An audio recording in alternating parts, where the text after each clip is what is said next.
All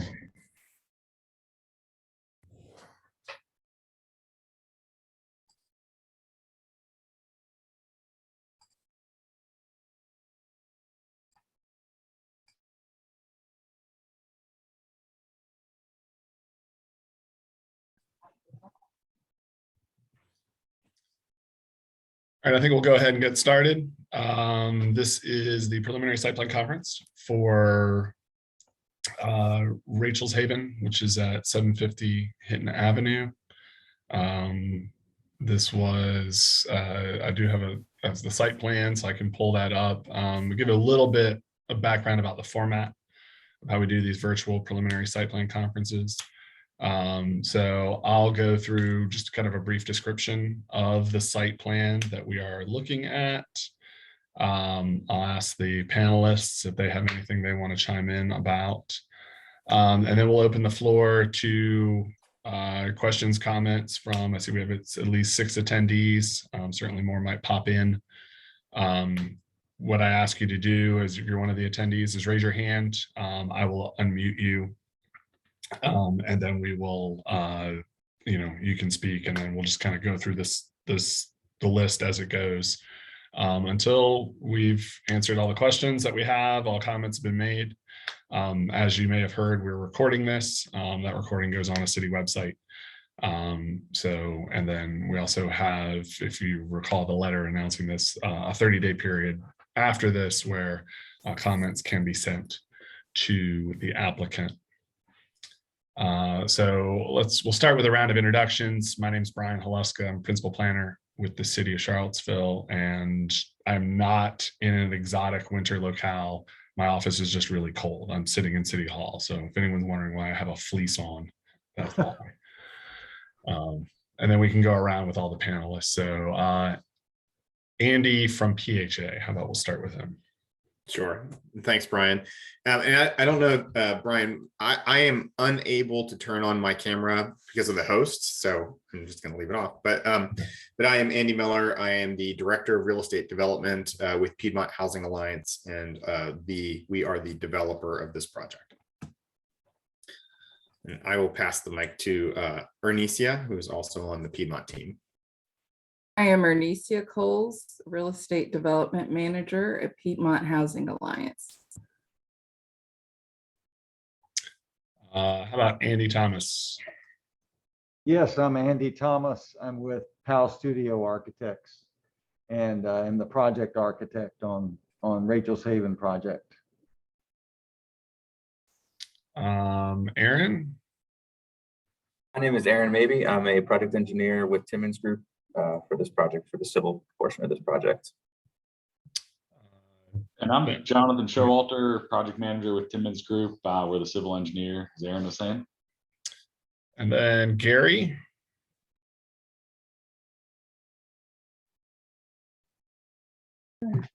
Yeah, I'm with Hinton Avenue as a trustee. Okay. And Fred Schneider. I'm Fred Schneider. I'm also a member of Hinton Avenue and a member of the Rachel's Haven Vision team. Okay.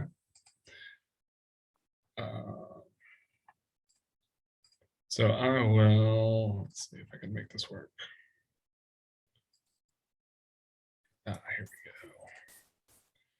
Pull up the site plan for everybody to see.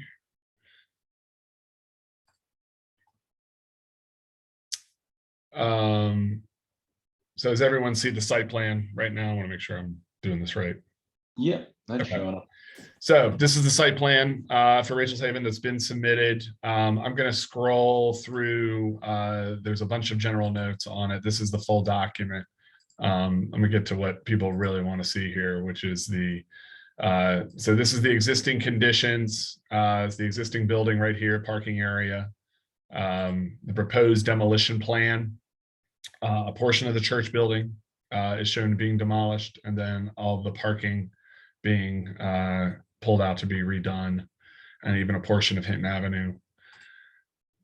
These are ENS, which are erosion and sediment control details, which are required as part of it. So you begin to see here the phasing of that the new building coming in and how the phasing responds to that. And then the parking, but this is probably the details that people really want to see. And I'm gonna actually zoom in a little bit. So this is the proposed new building on the site. That's the outline of it. New wall where at the portion where the church was, the piece of the church was demolished, and then a new parking surface with handicap spacing, and the just laid out in a way that meets our code, which the current one is just kind of amorphous, kind of there. So couple of things that have popped up in the discussion of this amongst the staff that I want to make everyone aware of. One is the code requires when you do a site plan like this that the sidewalk be completed along the entire side of it. So that will have to be worked on here. The Rialto side needs to have sidewalk. Additionally, staff, they're looking at how the turning movements work at this intersection as a part of this project. I know there's some concern about it now. So there might be some changes there, nothing with the grass strips, but these tiny little kind of pork chop islands here. There may be a move to get rid of those as a part of this. There's also a fire hydrant here that I think is not up to standard at this point. So there may be comments from utilities about whether that gets lowered or raised. I think it's raised, actually. I think it's too low. There's not enough clearance underneath it. So those will be some comments that'll be coming from staff. Staff still reviewing this plan. We met last week to chat about it. But our staff is, they've got a lot of plans in review right now, a lot of activity going on. So I haven't received any formal comments from anyone as of yet. So these were just kind of observations as we were going over it. I'll go through the rest of the plan just so people see it. Grading and drainage plan. This is stormwater management details, and I think what people want to see the landscape plan. Let me zoom in on that. This is the one I like to send to everyone. So those are there's the key up there.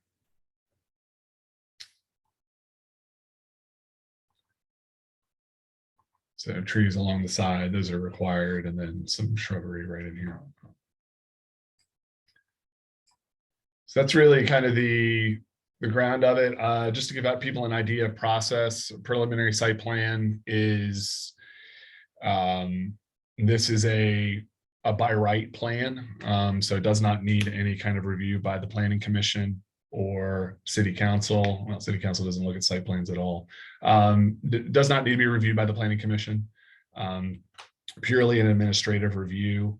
As the preliminary gets wrapped up, the applicant would then go to a final site plan. Similar process with preliminary staff comments, responses to those comments coming in the form of a revised plan.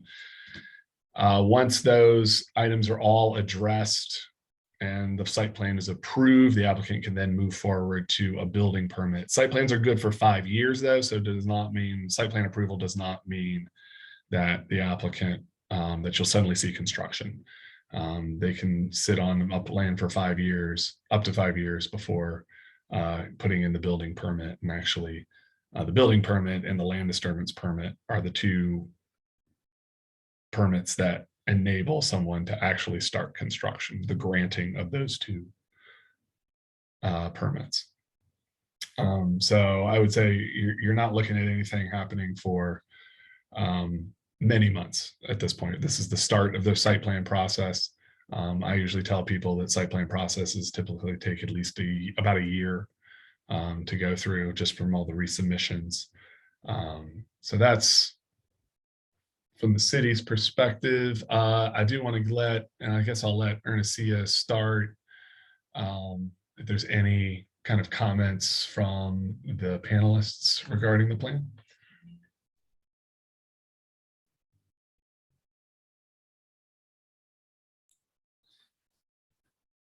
I don't have any comments, but Andrew, Okay. do you? Or So John? this is Andy. From a PHA standpoint, we have seen the site plan, obviously, and we don't have any comments at the moment. I'll pass it over to, and I don't know if there's anybody on this call that has not seen the site plan at this point. So and I'll pass it over to Andrew Thomas. Yes, I don't have a lot to say, except that it is a 15-unit apartment building, kind of what we had shown before at when we did the rezoning process. It's just a standalone building now, a much smaller footprint than before. 15 apartments. We're still serving the same population that we had started out for the developmentally disabled. In terms of the design, we have a brick front on the building, and it wraps around the sides. It's really meant to mimic the materials, or at least be complementary to the materials of the church next door, trims, and then we plan to do a entrance archway that's kind of continue kind of the feel or the sense of the arcade along the front of the church on Hinton Avenue. Anyway, that's kind of a basic description of the building.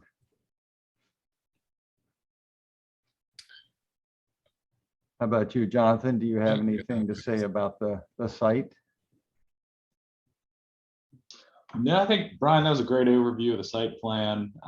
Like you pointed out, parking lot staying in pretty much the same location that it is today, just trying to make it more efficient. And then the building is just going partly where the existing building is today, partly where the playground is. But overall, fairly simple site plan. All right. That sounds like what our panelists have to say. I would invite any of the attendees that have comments, questions, please raise your hand. I'll unmute. I have control of that, so I'll unmute, and we can go for as long as we need. Anyone can talk. So I'm looking for hands.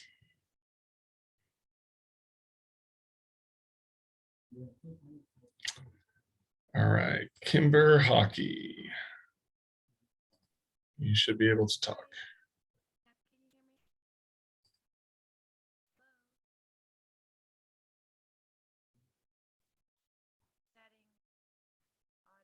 Kimber, I can't hear you. All right, I think I got it now. Got it. Got it. I had can to hear you. change the audio settings in Zoom. My first question is just about the affordability. I think I read somewhere that all of the units were affordable, which is good. What level of affordability are we looking at, please?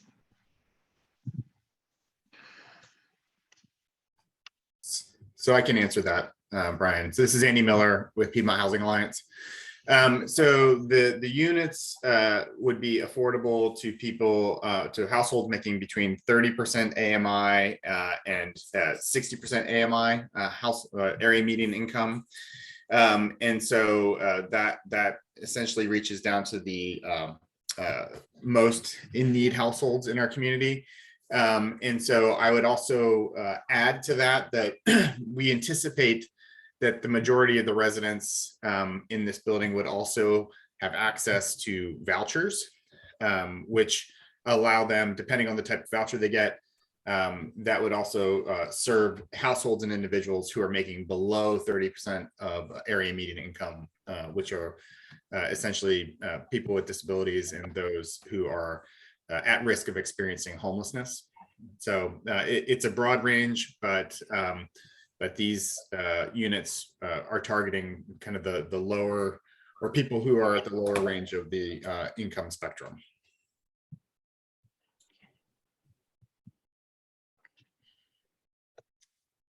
Go ahead, Kimber. You're still. I'm sorry. Go ahead. No, it's fine.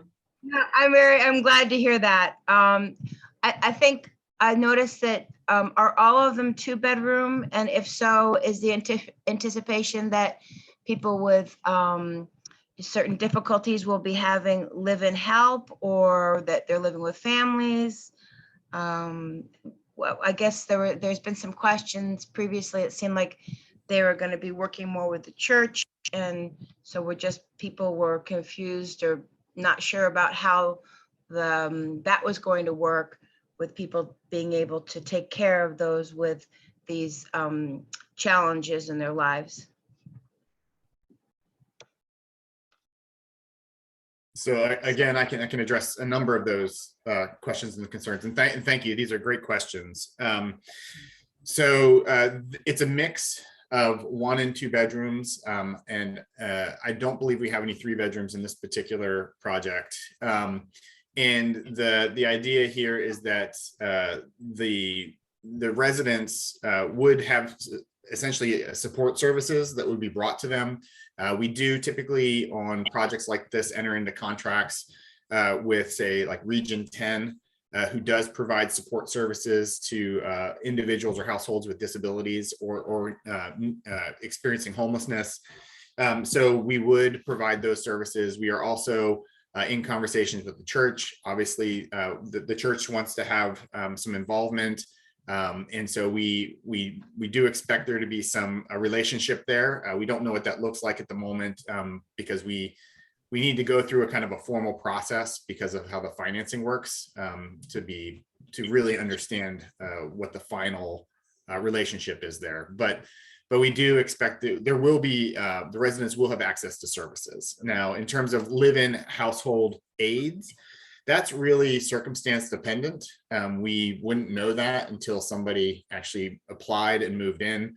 I suspect that there may be some individuals that would meet that criteria, but that's not typical. What I'll say, usually support services are not on a live-in basis. They're typically on an as-needed basis. And so it's hard to really address that comment more comprehensively, but I would say that's not the norm.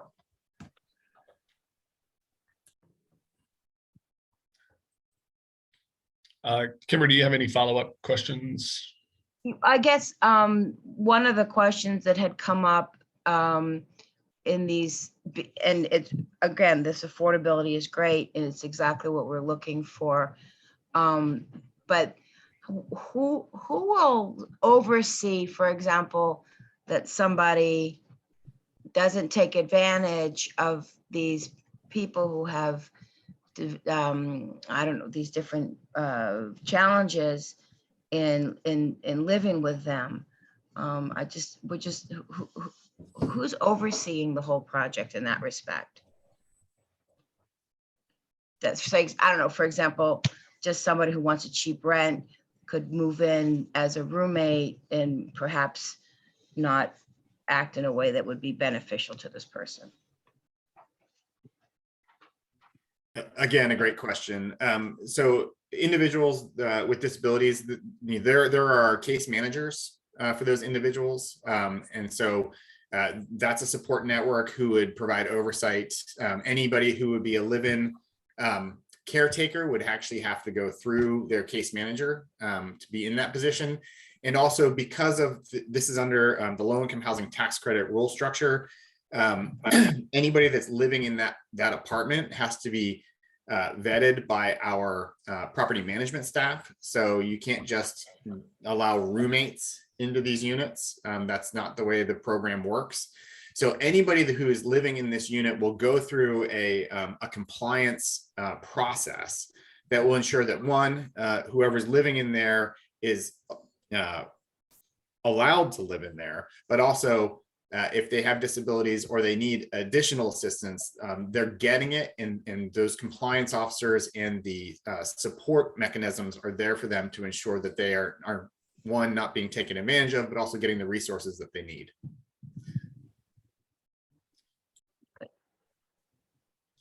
I'm gonna let's see, Julia's had her hand up. Julia Williams, I'm gonna let you I've asked you to unmute and talk. Hi, can you hear me? Yes. I'm sorry, I'm also logged on with my phone because I couldn't get to the visuals in the beginning of the meeting because Okay. this is during the workday, so I had to join by phone. So I just want to say a couple things. I have no idea how to participate through phone and unmute. So there may be some assistance you can give people who during the workday can't join the Zoom in the same way, but that's an aside. Okay. Can somebody describe the differences in the design from the previous presentations that we all reviewed? We went to a number of meetings with the church about this. Can you describe, just outline for us the differences in height, in square footage, in parking, just the differences between what we talked about years ago and what this plan has? And I think for height, I'd like to know eave and ridge height, if that's possible. Yes, I think that's probably a question for me, Andy Thomas, architect. The previous design that we had as part of the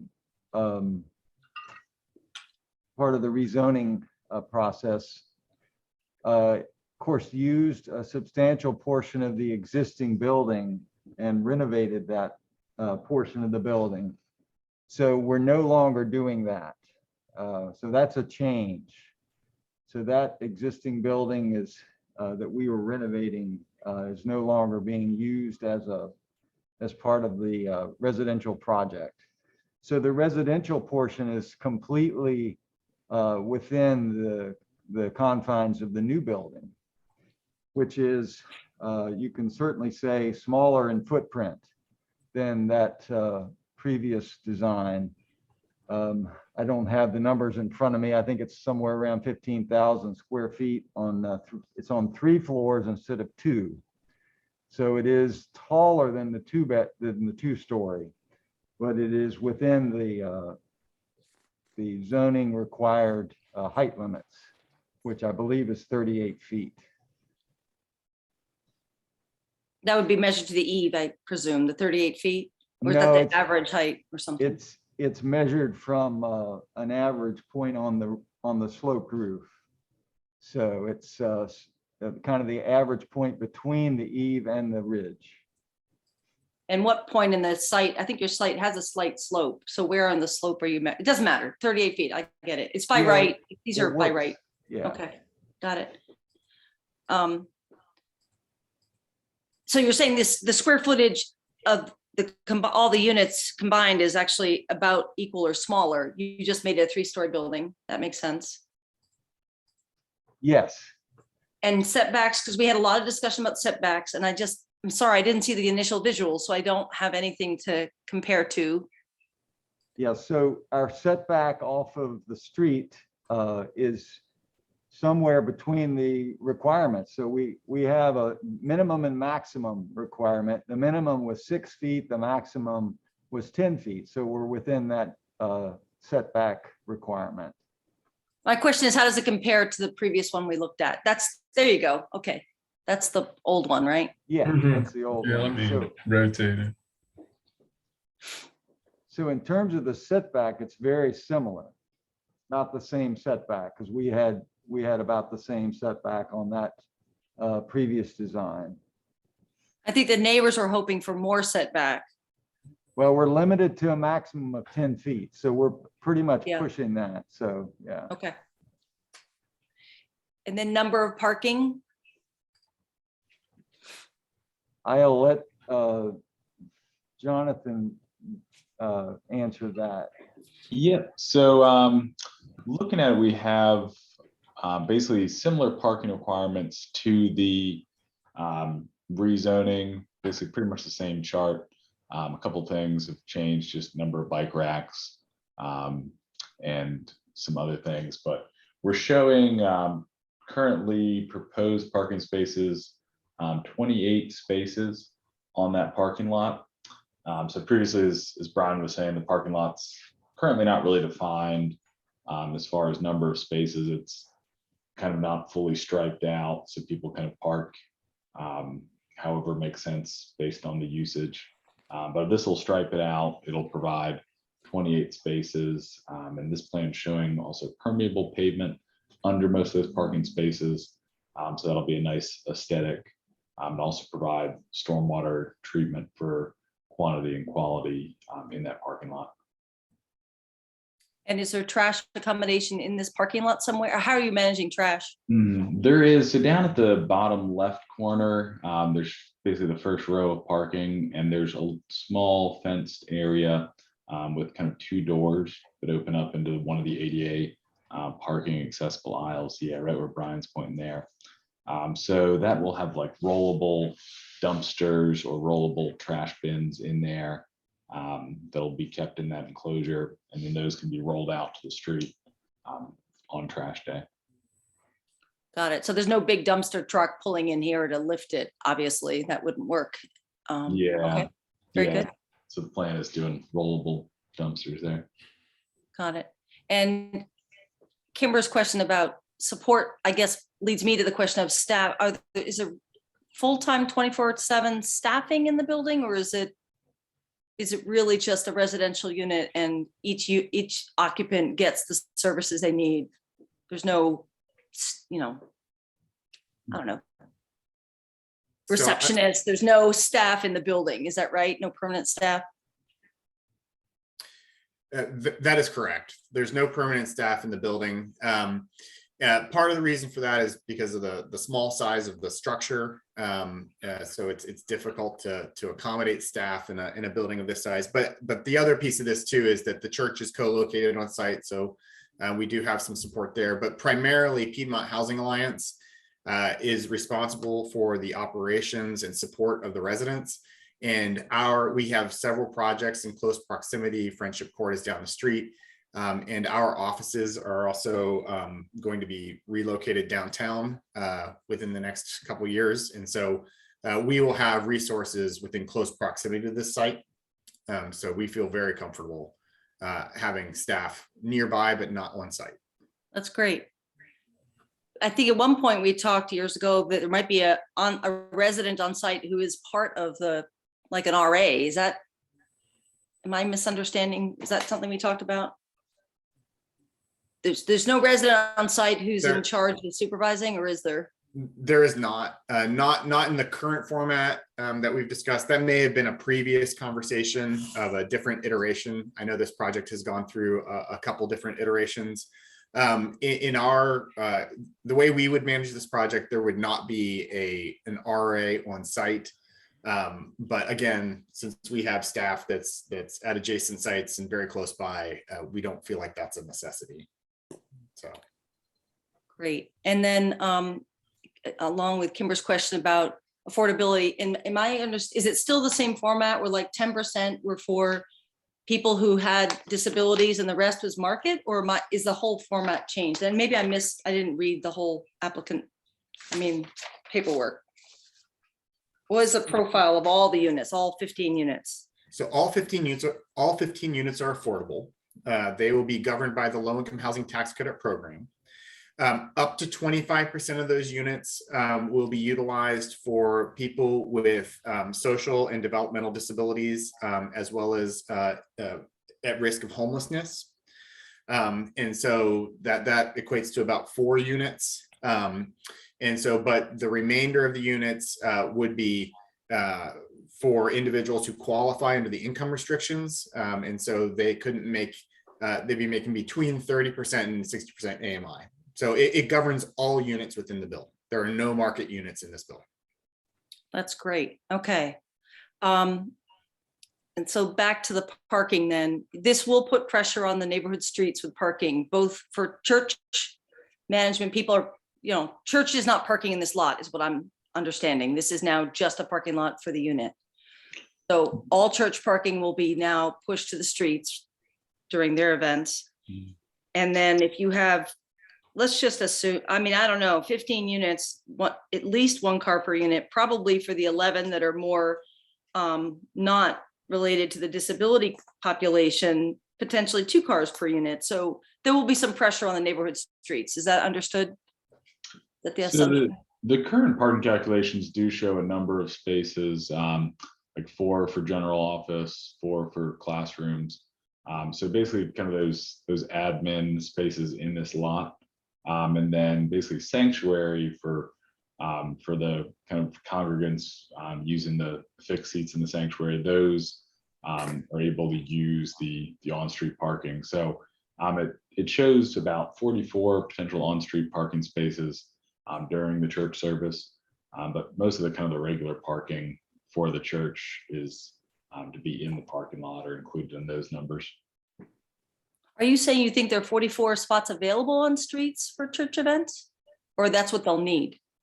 So looking at kind of basically per the ordinance, looking at the surrounding areas within 1,000 feet, we've identified 82 available on-street parking spaces. And the church could potentially at full capacity use 44 of those.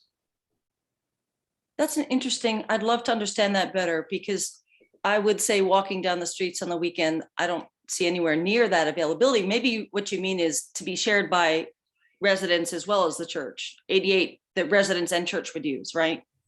That's correct. That's Yeah, interesting. 88 spaces in the area.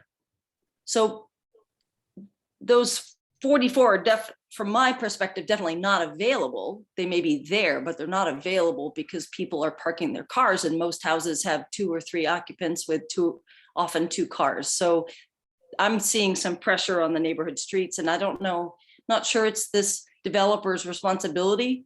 And I know what happens is eventually will become permit parking if this really increases.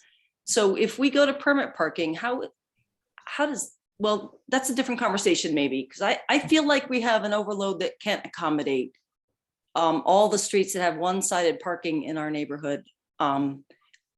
It's not a personal issue for me, but I hear about it from neighbors. So I just want to raise that as some concern, especially during church activities. Now, they don't have a lot of church activities now, but if they're expecting that to change and people will come to support this unit and they'll be regular people, we're going to see pressure for sure and issues for sure. That's just an opinion, not, it's a personal opinion from observation, not from my personal experience. Anyway, okay. Kimber, are there other things neighbors had asked us? I'm trying to think before I am muted again. Height is well, the aesthetic is not something we're reviewing here, but you have a lot of people that care about that. So sensitivity to not just materials, but also the shape of a structure and the fenestration, the windows. And I don't know if you're showing window boxes, but we'd love to help you in any way that we can. I think most of us support the idea of this housing, but have concern about its impact visually and architecturally, and also on pedestrian, bike, and traffic flow. Those are kind of concerns I've often heard in the neighborhood. But thank you. All right. Here, I will allow Kimber. I know Kimber has some stuff to add. Hi, yeah, excuse me. The 2 other things that I have heard about concerns, first is about where you're going to put the HVAC, because that can get very loud. So that's one, like, where is that all going to go? And then secondly, there has been a lot of concerns about what's happening with the church. It might be just rumors, but there's been talk that the church will be closing down and no longer having services, or supposedly people have been encouraged to start going elsewhere. And if that happens, the whole thing was supposed to be a church-led project. There's a lot of concern about that. I don't know if you can speak to either of those 2 things. Well, this is Andy Thomas. I can speak to the HVAC location, at least at this stage in the design process. This building is really meant to be a very energy efficient building. Lots of insulation in the walls and the roof and the floors. And so HVAC should be minimized because of that. In fact, one of our alternatives is to look at passive house requirements. So we may be very, very low need for HVAC. The units, currently, the plan is to put those, we do have a small portion of the roof that is flat, but it's surrounded on 3 sides by a sloped roof. So the thinking is that the noise from any those small units, and they are, they'd be very small split system heat pumps, would be minimal, and they would be screened. And there will be a screen on the 4th side as well. So, the sense is that that's a very small concern, at least from what we're thinking.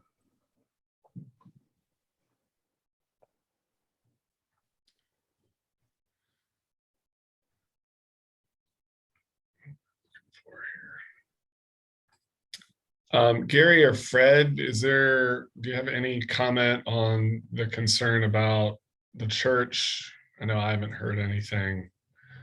I know we also have Alex on, isn't it? I see Alex Joyner as an attendee, so you can always unmute him too.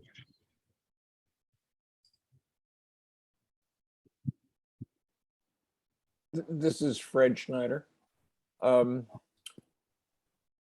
Avenue at present is going through a period of transition. You may know that our pastor, Robert Lewis, who has been a member of the vision team, has stepped down from his pastoral duties. And we have an interim pastor through the end of June, Harry Kennan. And the way things work in the Methodist Church is that new appointments basically start in July of the year. The transition that Hinton Avenue is going through has occurred late in the schedule of things. So we are not able to be assigned a new pastor on our site at present. For the time being, we are going to be worshiping cooperatively with First United Methodist. Alex Joyner is the pastor there, and he will be serving the Hinton Avenue congregation as well. The path forward as far as services that will be held at Hinton Avenue, quite honestly, remains to be seen. We are engaging in conversation not only with First Church, but with our district superintendent, Reverend Hyo Lee, to come up with solutions for how Hinton Avenue and the Methodist Church will have a presence in Belmont, as well as what sort of cooperative worship we can develop with First Church. So this is a process that's very much in play right now, and we are hopeful that we can find new opportunities for worship and serving the Belmont community. I have Julia with her hand raised. Go ahead, Julia. You gotta Thank unmute. you. There you go. Was the change in the design at all impacted by the desire to make this a standalone and potentially sold separately? Like, is there going to be a lot line between the church and the residents, or is this still, the fear I have is down the road, what happens in 10 years? If the church congregation says, this facility, we can't support this facility, we're going to sell it. What are the parameters or things that neighbors need to encourage this project to include that would help protect the neighborhood, so we don't see something, a 7-story building? And we know that zoning code's changing, and I think I'd like to see this project because I feel like it's within the constraints of so far what I've seen is roughly the height of buildings, a little tall, but the mansion's pretty tall, so it still seems somewhat contextual. And my worry is 10 years, what happens? What is the church's future plan? Have you set this up so it would be, do you ever consider this as a separate building you would sell? And what happens then? Anyway, I'm sorry, I'm not sure you can even answer these questions. I'm just raising some things that cross my mind. So if you have comments, great. So I can address some of that from the affordable housing standpoint. So this project is being developed under the low income housing tax credit project program.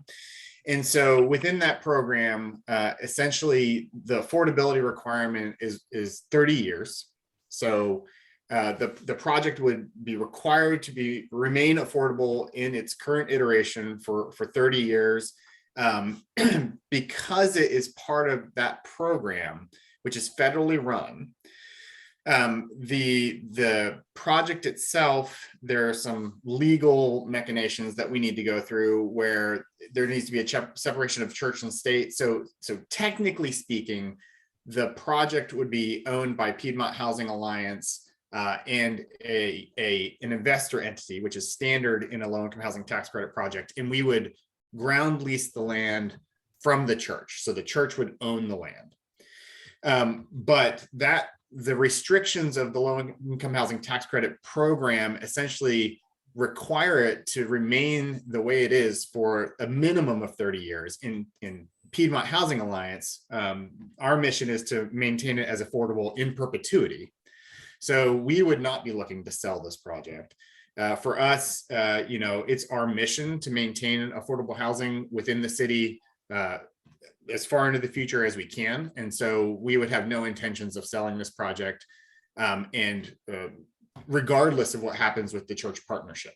And so that's our standpoint. And then to address your question around, could it be sold off to create a 7-story, market rate building?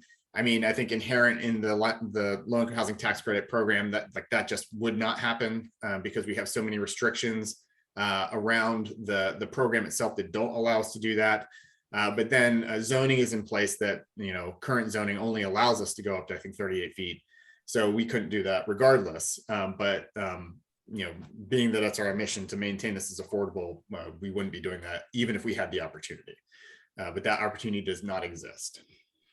So I hope that answers some of your question. It did. I do wonder what happens with new zoning and how it impacts this project and what changes we'd have there, but that's down the road, I think. Yeah, I can add a little bit. I threw up the proffer statement. This is the actual rezoning ordinance. So this is what council passed. So you see item 6 is the maximum height of buildings and structures shall be 38 feet. That goes with the land. Julie is absolutely right that there is a general rezoning process that's going on right now. So there is the question that will ultimately come up in that process of what do you do on these sites where there's a proffer statement that's ultimately a city council decision that they're going to have to make. Do they do a general rezoning to expand upon that? What are the legal implications of doing that? It's a really good point. It's a really good question. It's one that, I'm not sure how much work has been put into that at this point, because we're still kind of in the beginning stages of that, doing that zoning diagnostic document that's been in the news a little bit. But that's a really good observation that, I'm going to, once this meeting ends, fire off an email to our entire planning staff and the consultant about, there needs to be some recommendations and some consideration about situations like this where you have tailored proffers and how those interact with the potential for new zoning and limits that might supersede these. So yeah, it is possible that, in a general rezoning where they wipe the slate clean, all of those things would disappear. Presumably the zoning that replaces it is one that has been vetted and is, considered to be appropriate to the sites where we're implementing it. But that's a good point. And so, yeah, good observation. That's one I want to throw out there. I see Alex Joyner, so I am going to allow him to talk. And Alex, you need to unmute.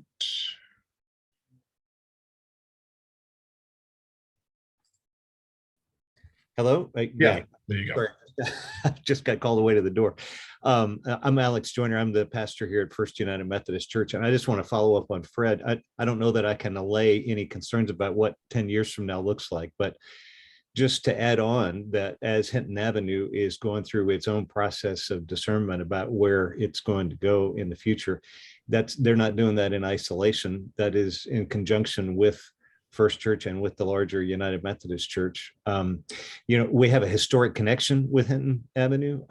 It was planted by this church in the 1890s to serve the Belmont neighborhood. And I think there is still a continuing desire to help and be a presence in the Belmont neighborhood and help that flourish. So that we will be working with a consultant in the months to come to help us look at that whole general presence of the Methodist Church there. And this project, Rachel's Haven, has been very much at the forefront of everybody's commitment to continue that kind of work. So I don't know that relieves long-term questions about the property from the church perspective, but that just tells you a little bit about where we're looking. All right, thank you. I have Kimber. Well, just to follow up on what Mr. Joyner said, the church is a very important part of this neighborhood. And for people even such as myself who do not attend the church, it has a very important part in our lives, from even just hearing the bells ringing, the historical nature of it. And that has always been a concern that the church remain. And some of our former objections to what was going on here was that the church could be turned into, commercial, et cetera. To that end, we fought for the proffers. My understanding about the proffers from Mr. Frias of NDS, the director, is that the proffers that are there now, that they will carry, similar to covenants, even if this changes hands. That being said, I think I'm not sure if you stated this, Brian, but in order to change any of that, i.e. allowing commercial or what anything that is forbidden by these proffers, there'd have to be another process where city council weighed in to change all that. Is that what you're saying, Brian? Yes. Yes, and it's kind of twofold. You bring up sort of like two possibilities. The first possibility I was talking about was just the rezoning process, the zoning rewrite that we're talking about right now in the city that's following the comprehensive plan, and the implications of any of those decisions. If somebody were to come along, the property changes hands, someone looks at this and says, hey, I'd really like to do like a mixed use building here. The current zoning and the proffer statement that I have up right now is a part of the regulations that govern the usage of this property in perpetuity. The only way any of these restrictions that are on the screen right now can be removed or waived in any way or modified is through the original process that created them, which is a public hearing, public notice, public hearing in front of the planning commission recommendation, city council consideration and vote. So none of these things can just kind of be administratively dispensed with. They are an ordinance, and only city council can enact or modify ordinances. Is there a way that we can know, because this has been, put as a high intensity residential area now, when will we know when the process of talking about that designation is being discussed? We're supposed to have a lot of public input and street by street, block by block analysis with high, neighbor input. When does that happen, and when will we know?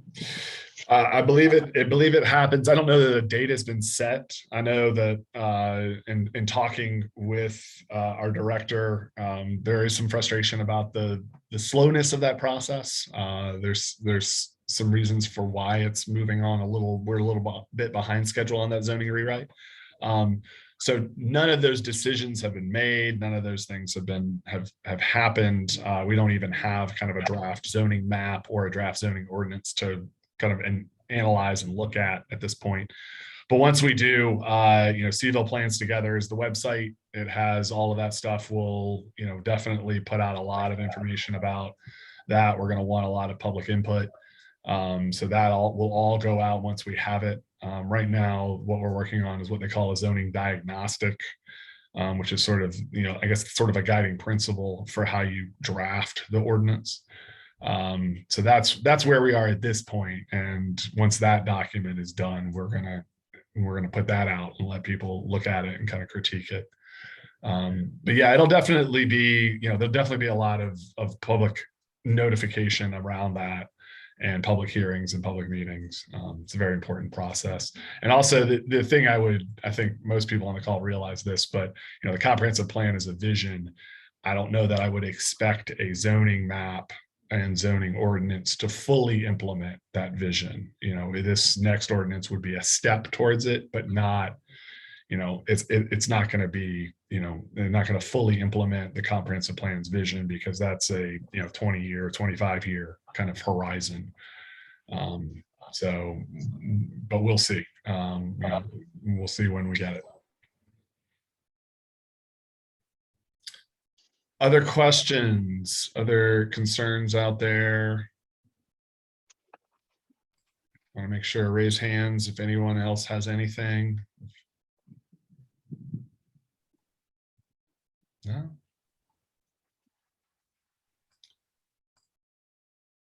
All right, seeing last call. Any raised hands? Raise your hands if you got a question. Okay, Julia's got something good. Go ahead, Julia. There's no way to say thank you. We don't have a chat window. That's all. Just want to say thank you. Oh, I have a chat window open. What's going on with this? I can't do anything with it. So that's all I wanted to do was say thank you all.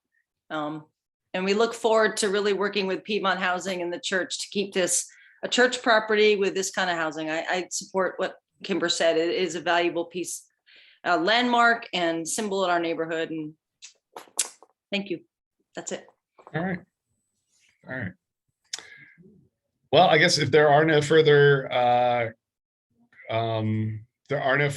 comments, or if I don't see any further hands, I'll just say, staff is reviewing this plan. So we will have a comments letter out at some point in the future.